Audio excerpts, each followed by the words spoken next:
Bonjour et bienvenue à votre émission Lumière du monde. L'Église fait partie de ce monde et ses membres s'insèrent dans la culture ambiante. On pourrait dire que l'Église s'enrichit de la culture et de la diversité de ses membres. Le thème de l'émission est une Église à la croisée des cultures. Allons à la rencontre de chrétiens et chrétiennes de cultures diverses et qui embellissent l'Église d'ici. Notre première rencontre est celle d'un membre des Premières Nations, M. Conrad Sioui, un homme qui nous partage avec fierté la beauté de sa culture Huron-Wendat. Nous accueillons ici même Monseigneur Martin Laliberté, qui, en tant que prêtre des missions étrangères, en connaît sur l'immersion culturelle. Nous nous dirigerons du côté de la Beauce pour y rencontrer des membres de la communauté latino-américaine. Et finalement, nous irons dans une famille d'origine camerounaise qui participe à la vie de sa communauté chrétienne. Bonne émission!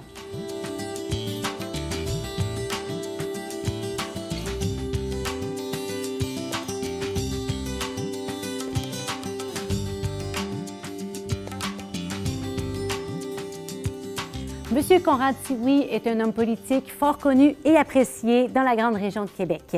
Il a été le grand chef de la réserve de Wendake de 2008 à 2020.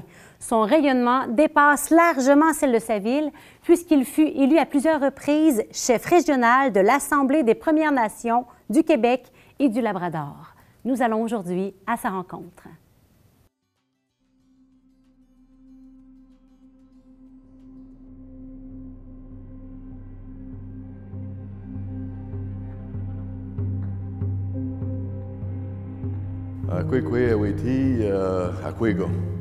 Mon nom est Conrad Sioui. Je suis de la nation Wendat, la nation Huron-Wendat, et je suis extrêmement heureux de vous accueillir ici dans la Maison Longue. C'est une maison longue typique, exactement là, comme on a vécu pendant des millénaires. Ici, ce sont les mères de clan qui occupent les maisons longues, les grands-mamans, comme on dit, les kogums. Et puisqu'on est des sociétés matricentristes,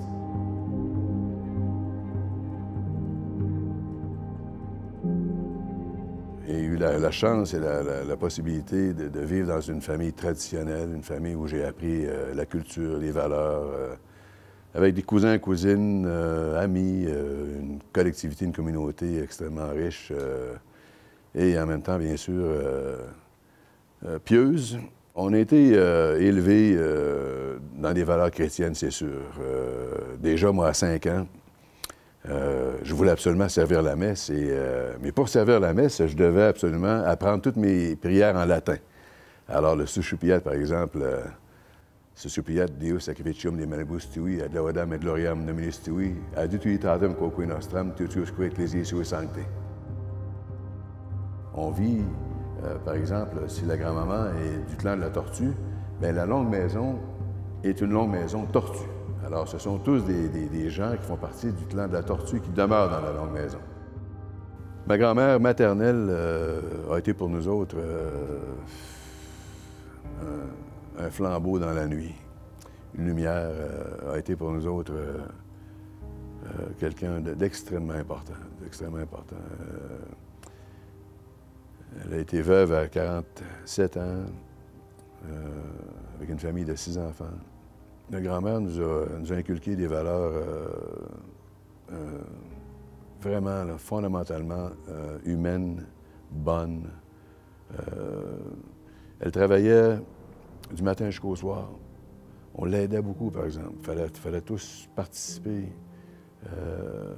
Et c'était le nous. Elle nous a montré le nous. Notre table, notre repas, notre bois. Allons rentrer notre bois pour chauffer notre poêle, pour que notre maison soit chaude.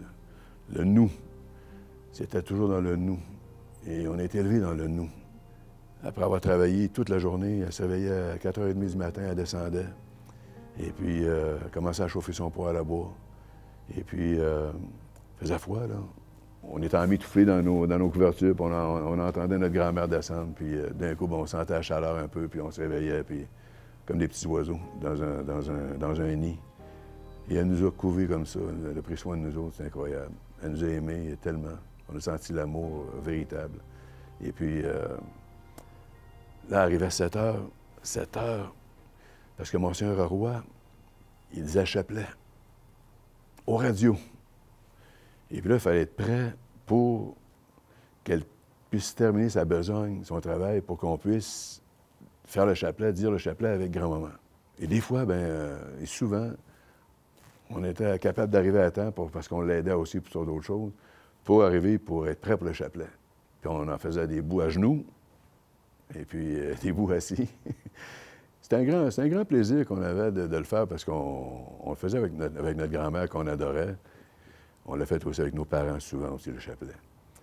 Après, on servait un petit thé, puis quelques biscuits, puis on jasait ensemble. Puis ça raffermissait le lien de famille, le lien familial. Ce sont des valeurs dans lesquelles notre grand-mère nous a amenés à comprendre la vie, tu sais. Puis elle ne parlait jamais contre personne. Alors, c'est comme ça que j'ai grandi dans cette foi chrétienne-là, cette capacité de comprendre que l'acte de charité, elle était universelle. L'acte de foi aussi était universel. L'acte d'espérance était universel. Puis on était heureux. On était extrêmement heureux. On avait une tente dehors, un gros tépi, puis on dormait, on passait nos étés dans le tépi jusqu'à temps qu'il fasse froid. Puis c'était du bonheur, du vrai bonheur.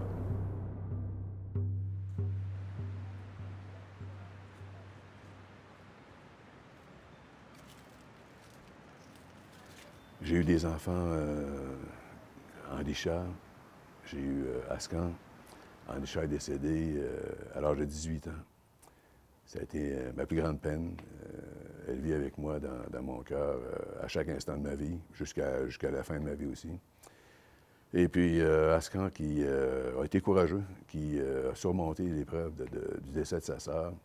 À la place de s'écrouler, c'est lui-même qui m'a réveillé le matin. Il m'a dit, « Papa, il dit, Andy Richard, elle me demanderait là, de se lever et d'aller faire face à la vie telle qu'elle doit être vécue. » Et il m'a surpris ce matin-là, puis il dit, bon, j'ai dit, OK, on y va. On a eu la grande joie aussi de rajouter à notre famille Sylvestre, qui était né du côté du Labrador. Était dans une situation extrêmement précaire. Souvent, les services sociaux viennent chercher les enfants, viennent les récupérer parce que les familles sont tellement pauvres, ils ont des enfants, puis etc. Bon, nous autres, on a dit absolument, on prendrait un enfant qui soit un garçon ou une fille. Alors, c'est Sylvestre qui est arrivé puis, dans notre vie, puis c'était un rayon de soleil, le plus beau petit bébé au monde, là, tu sais, là. Et puis, il a été suivi par sa sœur, Patricia, qui elle aussi, venait plus du côté du Québec, de la nation Innu, et puis qu'on a aimé, puis qu'on aime toujours, puis qui ont été la joie de notre vie. Ils sont qui ils sont, puis ils sont fiers. Ils sont fiers de qui ils sont et de leur identité Première Nation. Et ça fait chaud au cœur quand on entend nos enfants le dire, l'affirmer. On a construit cette maison, nos longues maisons, un peu comme si on vit dans le ventre de notre mère. C'est rond comme ça ici, puis c'est sacré, c'est protégé comme tel, pour être capable de permettre à tout le monde d'avoir une place qui va où ils vont être bien, ils vont être à l'abri. On a montré des valeurs aussi à nos enfants, des valeurs extrêmement importantes, des valeurs du partage, des valeurs de l'intégrité, de prendre soin de soi-même, de prendre soin des autres aussi, des valeurs chrétiennes, des valeurs catholiques, des valeurs universelles dans le fond. Comme l'Église est supposée être universelle, et elle l'est. Alors, ces valeurs-là, on se doit de les transmettre. D'abord, être fier de soi-même. C'est mon premier cercle, les quatre cercles que nous avons dans la culture des Premières Nations. T'sais, on ne peut pas être un grand chef si on n'a pas soigné son propre cercle. Donc, il faut être en paix avec soi-même. Il faut être capable de se voir dans un miroir puis de se dire, bien, regardez, je suis telle personne avec mes défauts, mes qualités, mais il y a quelque chose qui me dirige, c'est-à-dire cette volonté d'améliorer le sort de l'humanité puis en même temps, bien, de ma nation. Alors, le deuxième cercle, c'est sa famille. Prend soin de sa famille, prend soin de son nid, comme on dit. Et, le troisième, c'est la nation. Et en même temps, le quatrième, c'est le cercle universel. Prendre soin de tout le monde qui sont autour de nous, parce qu'au bout de la ligne, on est tous des êtres humains. Moi, je me suis donné comme tâche, comme grand chef, de ne à peu près jamais manquer une funéraille à l'église. D'aller visiter nos malades dans les différents hôpitaux dans la région de Québec. Et souvent, bien, à l'église, le prêtre va me demander de dire un mot pour la famille du défunt, pour le défunt lui-même ou la défunte, et puis se remémorer qui elle était, cette personne-là. Alors, c'est là qu'on concentre notre pensée sur les valeurs. Vraiment, c'est une personne qui aimait, une personne qui était bien, une personne qui a donné beaucoup, une personne qui était capable d'écouter. Alors, c'est ce qu'on transfère aussi, c'est ce qu'on se transmet à nos enfants, d'être des personnes de bien, qui veulent le bien, mais dans un contexte où on se doit de toujours penser à l'autre aussi, pas juste penser à soi.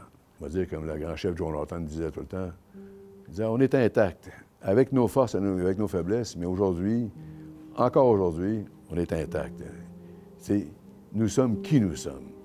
Et oui, nous tenons sur nos deux jambes fortement et on est capable de s'inscrire dans une démarche collective qui fait qu'au bout de la ligne, vous allez avoir besoin de nous et on va avoir besoin de vous autres aussi. On a besoin que les Québécois nous appuient. Et les Québécois ont besoin de notre appui aussi. C'est comme ça qu'on va tous grandir ensemble et améliorer notre condition de vie. Parce qu'au bout de la ligne, c'est important pour tous nos enfants.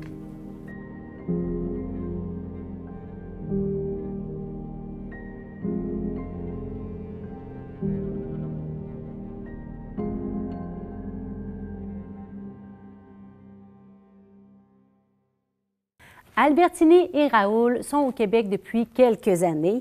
D'origine camerounaise, ils sont bien intégrés dans la culture québécoise avec leurs 3 enfants.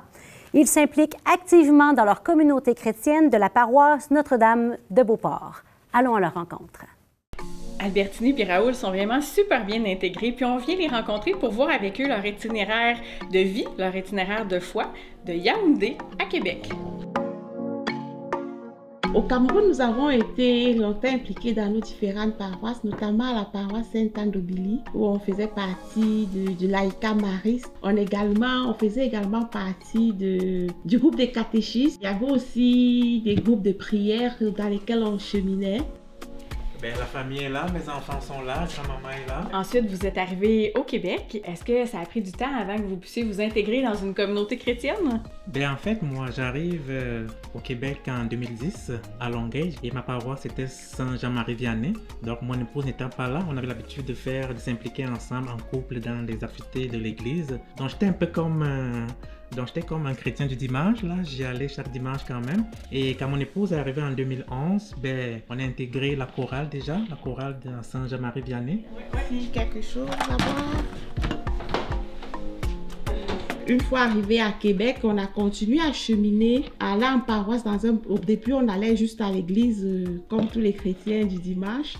Et puis, c'est après qu'on a intégré les familles eucharistiques. On est toujours en habit de service, je dirais, prête à servir. Quelquefois, il nous arrive de filmer. Donc, tout ce qu'il y a à faire et qu'on peut faire, on rend service et on aime bien ça. On vient de déguster quelque chose de délicieux. J'ai particulièrement aimé ça ici. C'est quoi? C'est le chou sauté. J'ai un coup de cœur. Je sais pas, ça goûte pas comme notre chou ici. Ben, c'est du chou d'ici, mais il goûte tellement doux, là. C'est presque fondant dans la bouche. Est-ce que vous avez vécu des difficultés au niveau de l'intégration dans le milieu paroissial? Je dirais que ça n'a pas été toujours facile de s'intégrer dans la communauté. Déjà, quand on arrive, on voit qu'il n'y a pas beaucoup de jeunes familles, c'est plus des personnes âgées, fait que ça crée un peu comme... On est un petit peu intimidé, il n'y a pas beaucoup de personnes. Et aussi, parfois, le fonctionnement ici n'est pas comme celui auquel on était habitué. C'est sûr que pour bien s'intégrer, il faut connaître la culture québécoise, il faut connaître le fonctionnement justement des églises. Alors, j'aimerais savoir, est-ce que le fait de fréquenter l'Église, est-ce que l'Église vous a facilité votre intégration? De prime abord, quand on y pense, on a envie de dire non. Mais lorsqu'on s'arrête et qu'on pense vraiment à la question, la réponse est définitivement oui. Et les personnes que nous avons rencontrées à l'église nous sont d'un appui, vraiment d'une aide. On a acheté une maison, on ne connaissait rien sur les maisons au Québec. Comment est-ce qu'on doit entretenir une maison? Comment est-ce qu'un cabanon? C'est Michel, un ami qu'on a rencontré, qui nous a accompagnés même déjà dans l'inspection. Qu'est-ce qu'il faut regarder, qu'est-ce qu'il ne faut pas regarder? C'est à travers les conseils de nos frères et sœurs que nous avons pu rencontrer ou avoir à l'église.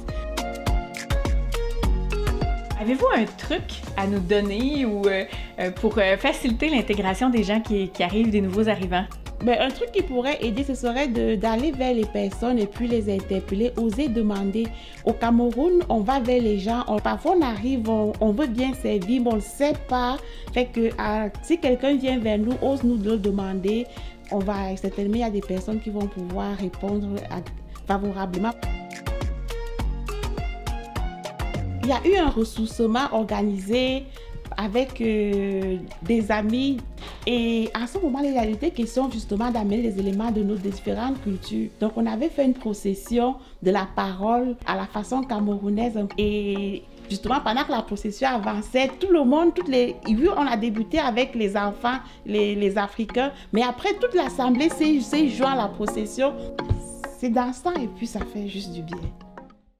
C'est un plaisir d'accueillir Monseigneur Martin Laliberté pour une chronique à saveur culturelle.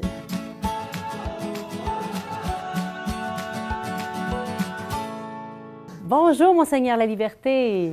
Bonjour Geneviève. Alors, pendant de nombreuses années, vous avez été missionnaire au Brésil et même que maintenant, depuis 10 ans, vous êtes accompagnateur spirituel de la communauté brésilienne ici même à Québec. Oui, effectivement. Un beau parcours. Alors, en pensant à tout ce parcours d'intégration culturelle, selon votre expérience, j'aimerais savoir quels sont les apports positifs que les communautés culturelles ont apportés à notre vie d'Église ici au Québec. Tu sais, la situation de notre Église a changé beaucoup au cours des dernières années. Puis quand on va dans nos églises maintenant ici à Québec ou dans d'autres régions aussi du Québec, à Montréal, c'est très frappant, on voit que nos églises sont remplies. Il y a une participation de plus en plus nombreuse de gens qui nous viennent d'autres communautés culturelles. Tout à fait. Et c'est toujours intéressant de voir qu'il y a comme un renouvellement dans notre Église par les immigrants qui nous arrivent. Tu sais, au Québec, il y a quelques années, les bien-pensants, l'élite intellectuelle pensaient que la religion, c'était quelque chose du passé. Que c'était fini. Oui, puis qu'on n'entendrait même plus parler de Dieu au Québec bientôt. Et là, tout d'un coup, Dieu est revenu dans les valises des immigrants. Ah, c'est beau, ça. Ben oui. Regarde, ils sont arrivés tous ils arrivent de leur pays, avec leur culture, mais aussi avec leur foi. Leur ardeur. Certains sont catholiques, certains sont chrétiens protestants, certains sont bouddhistes, sont musulmans, sont hindous, mais ils arrivent tous avec leur foi et ils essaient de s'intégrer ici au Québec. Et pour les catholiques, ben, ils essaient de s'intégrer à la communauté catholique qui est déjà ici présente. Sauf que des fois, il faut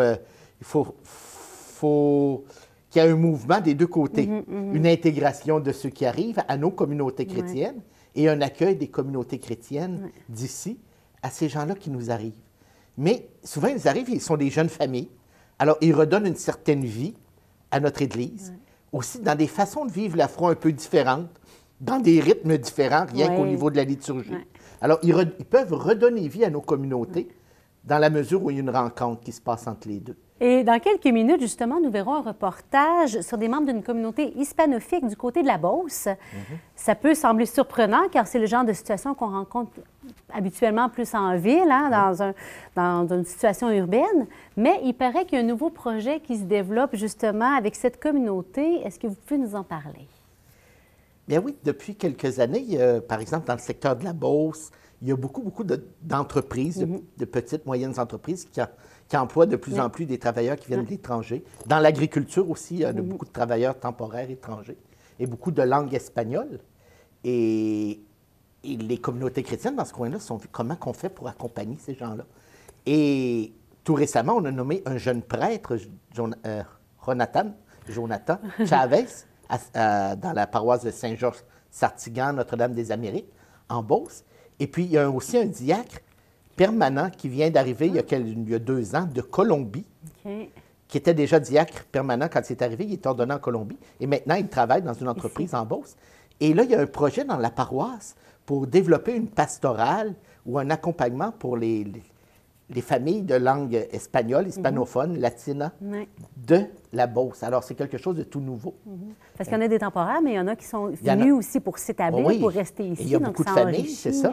Et si l'Église catholique n'est pas présente pour les accompagner, leur permettre de vivre leur foi, l'Église catholique a une responsabilité. Ce sont des membres de notre Église qui sont chez nous. Et puis, comment les accompagner, comment leur permettre de continuer à vivre leur foi. Et aussi leur permettre, par la présence d'une pastorale axée sur leurs particularités culturelles, mais de s'intégrer aussi à notre communauté catholique ici dans le diocèse de Québec.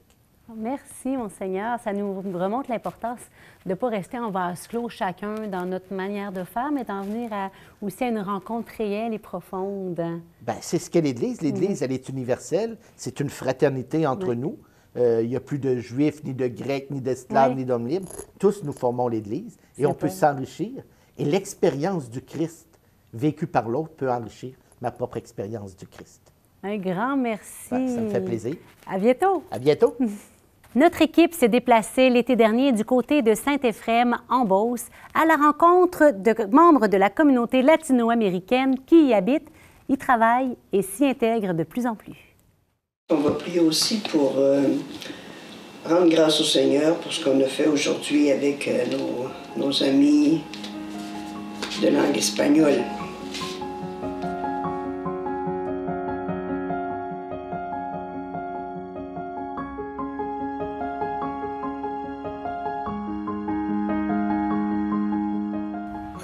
Mi trabajo es ordeño de ganado, de vacas.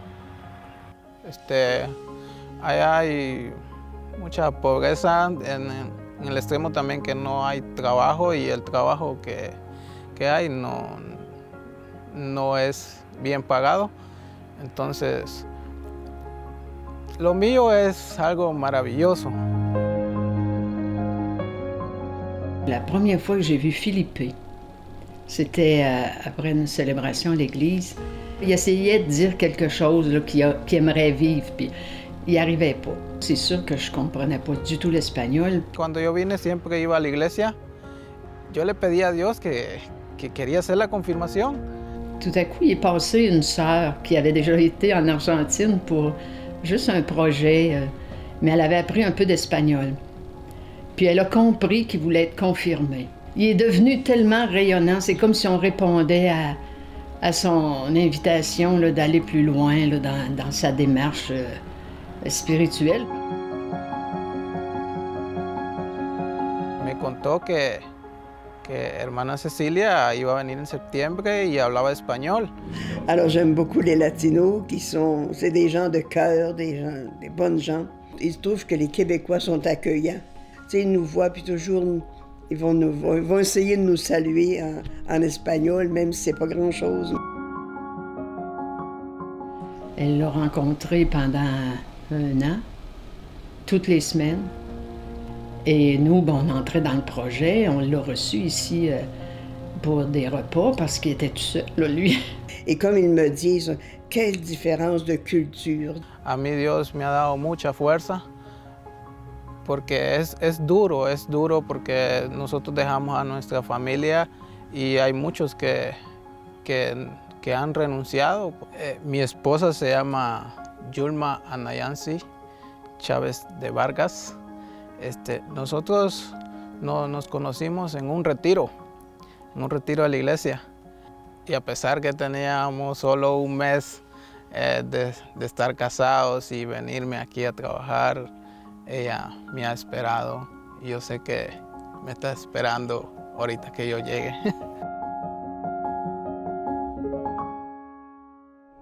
Dieu, viens à mon aide, Seigneur, à notre secours.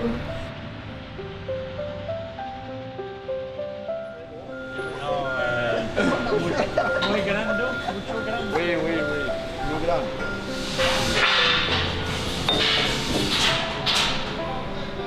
Alejandro est arrivé au mois de septembre 2019.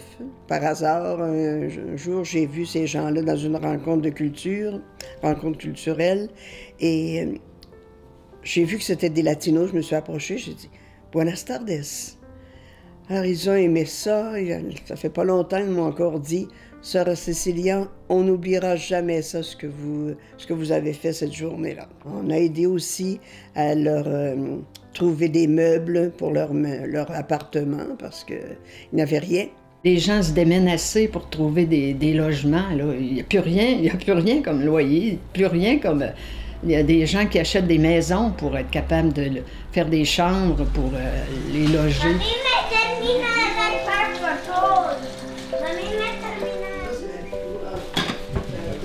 Cuando yo llegué, yo me sentí muy acompañado por la empresa que me contrató. Le Québec, c'est très bon. Et toutes les personnes sont vraiment gentilles.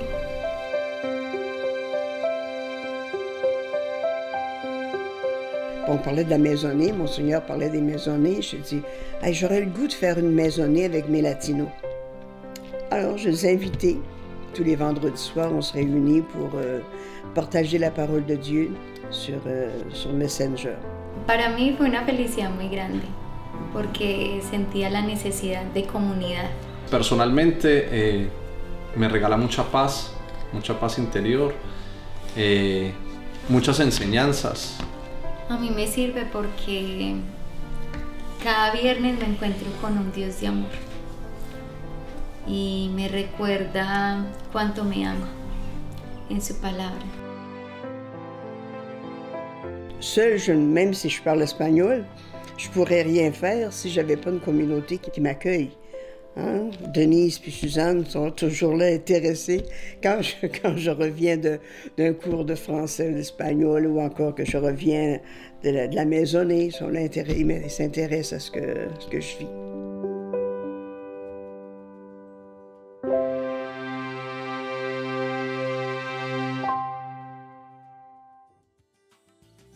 Voilà que se termine notre temps ensemble. Je me dis que tous et toutes, nous avons des charismes personnels et un héritage culturel hérité de notre famille, et c'est un des plus beaux cadeaux que nous pouvons faire à notre Église que de les partager. L'Église s'enrichit de notre diversité. Lors de notre prochaine émission, nous parlerons de la compatibilité entre la foi et la raison. Merci d'avoir été des nôtres. Je vous souhaite une belle semaine et moi je vous dis à la semaine prochaine.